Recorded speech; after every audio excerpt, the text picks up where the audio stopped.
Bismillahirrahmanirrahim. Assalamualaikum warahmatullahi wabarakatuh. Bagaimana kabarnya anakku yang soleh dan solehah? Semoga kalian tetap dalam keadaan sehat dan selalu dalam lindungan Allah Subhanahu wa Ta'ala.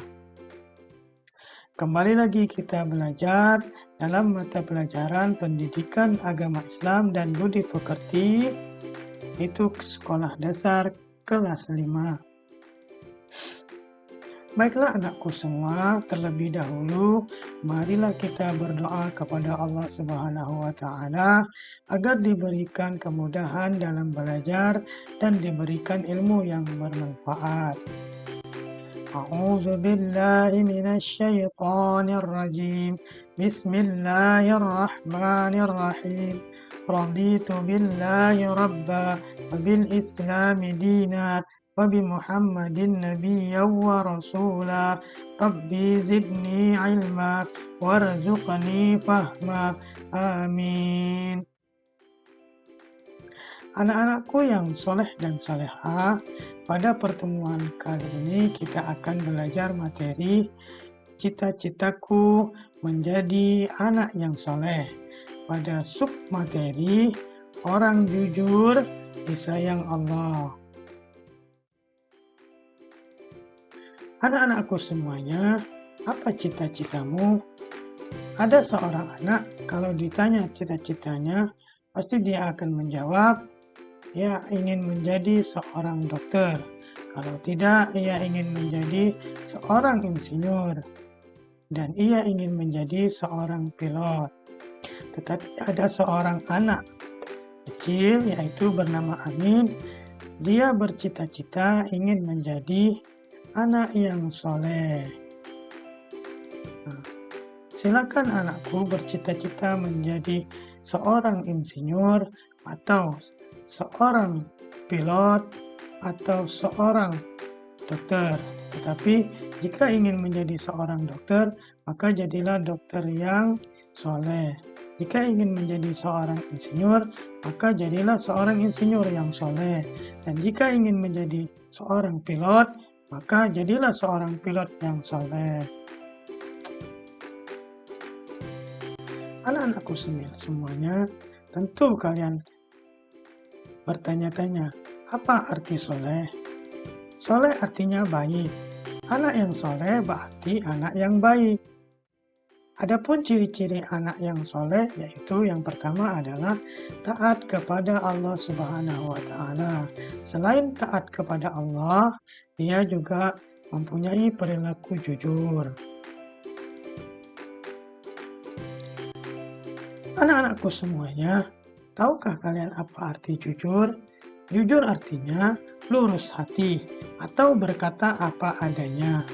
Nabi Muhammad SAW mendapatkan gelar Al-Amin. Al-Amin artinya orang yang dapat dipercaya atau orang yang jujur. Hal ini karena Nabi Muhammad SAW selalu berbuat jujur. Karena itu beliau termasuk orang-orang yang dipercaya.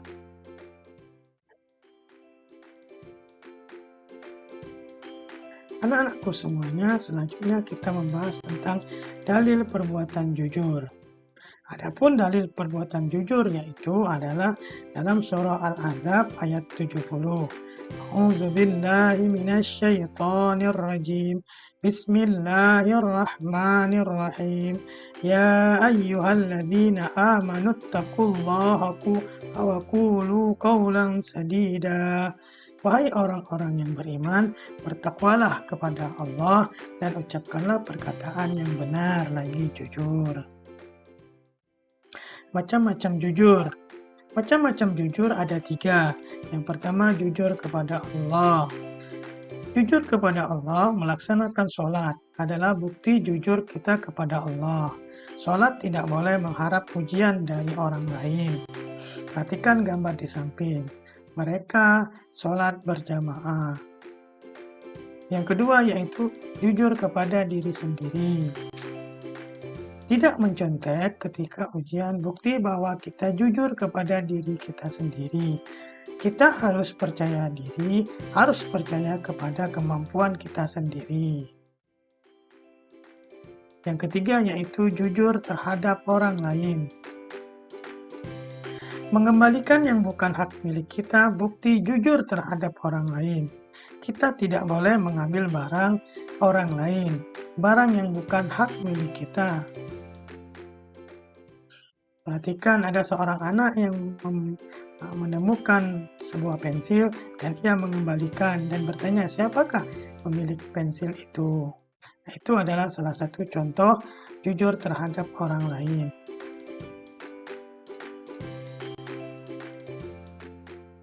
Anak-anakku semua, tentu selain perbuatan jujur, ada lawannya, yaitu tidak jujur atau berbohong. Nah, jika kita berbohong atau tidak berbuat jujur, maka akan mendapatkan akibat. Akibat-akibat tidak berbuat jujur diantaranya yaitu adalah yang pertama, kehilangan kepercayaan. Artinya kita tidak akan dipercaya orang lagi. Yang kedua yaitu dijauhi orang sekitar. Orang-orang akan menjauhi kita karena kita sudah tidak jujur. Yang ketiga, terbiasa berbuat bohong. Artinya orang yang selalu tidak jujur maka ia akan terbiasa berbuat bohong. Yang keempat yaitu merasa curiga kepada orang lain. Yang kelima, kehilangan jati diri. Kebohongan dianggap benar. Jadi setiap kali dia melakukan kebohongan maka menurut dia itu adalah benar. Nah, adapun hikmah berbuat jujur yang pertama yaitu adalah perilaku jujur jalan ke surga. Yang kedua, dapat dipercaya orang. Yang ketiga, jujur tanda orang yang bertakwa. Yang keempat, jujur membawa kebaikan. Yang kelima, jujur membawa ketenangan. Yang keenam, terhindar dari sifat munafik. Yang ketujuh, dikumpulkan bersama para nabi. Nah, di sini kita akan berbuat jujur, maka kita akan dikumpulkan bersama para nabi. Selanjutnya, dikumpulkan bersama orang yang jujur.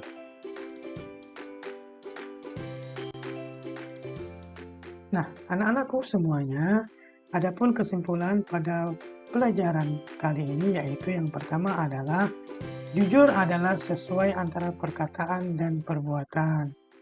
Yang kedua, Al-Amin artinya orang yang dapat dipercaya. Ini adalah gelar daripada Nabi Muhammad SAW. Yang ketiga, dalil tentang jujur ada pada surah Al-Ahzab ayat 70. Yang terakhir yaitu jujur ada 3 macam. Yang pertama, jujur kepada Allah. Yang kedua, jujur kepada diri sendiri. Dan yang ketiga, jujur kepada orang lain. Anak-anakku yang soleh dan soleha, alhamdulillah pelajaran kita hari ini telah selesai. Semoga anak-anak semua dapat memahami materi tersebut dan dapat mengambil pelajaran yang ada di dalamnya.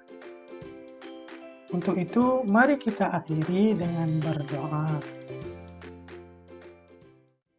Subhanakallahumma wa bihamdika asyhadu an la ilaha illa anta astaghfiruka wa atubu ilaik. Akhiri, sekian dan terima kasih. Wassalamualaikum warahmatullahi wabarakatuh.